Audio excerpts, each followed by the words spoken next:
તમારી પણ થોડીક કસોટી લેવાના છીએ. ચિંતા ન કરતા, તમે બધા પાસ જ છો. કોઈને આવતા વર્ષે નપાસ નહીં કરીએ, કેમ કે બાળક ચોથામાં જતું રહેશે, પણ તમે બી ચોથામાં જશો. એટલે થોડીક પરીક્ષાઓ પહેલા આપણે લઈ લઈએ, પછી વિષય વસ્તુને સમજીએ. સિગ્નલ મળશે. શું લખ્યું છે?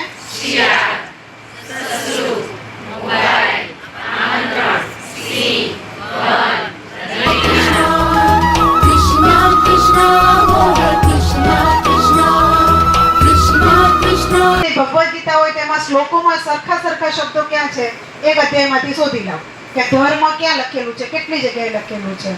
તો એ કરશે ને તો એને સંસ્કૃત પણ વંચાશે, આપોઆપ ભાષા એની ક્લિયર થશે.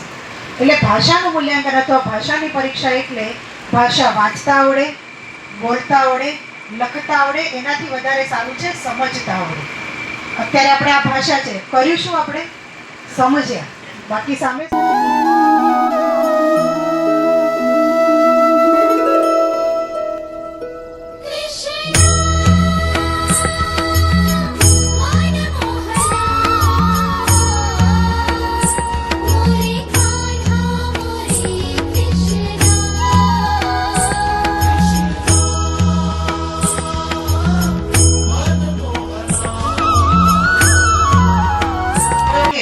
વાક્ય બોલું છું, બરાબર? શ્રીરામ ભગવાનનું મંદિર અયોધ્યામાં આવેલું છે. આ એક વાક્ય છે.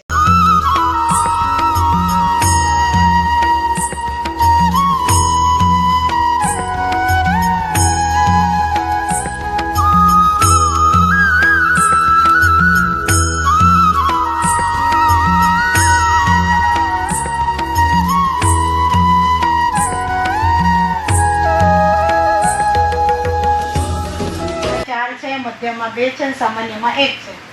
આ વસ્તુ તમારા મૂલ્યાંકનમાં હોય. અહીંયા ટીક છે, એની જગ્યાએ આપણે ખરું કરતા હોઈએ છીએ અને તમે જોયું છે.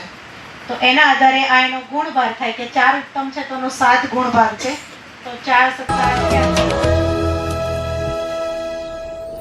ત્રીજાથી ચોથામાં જશે કે કેમ?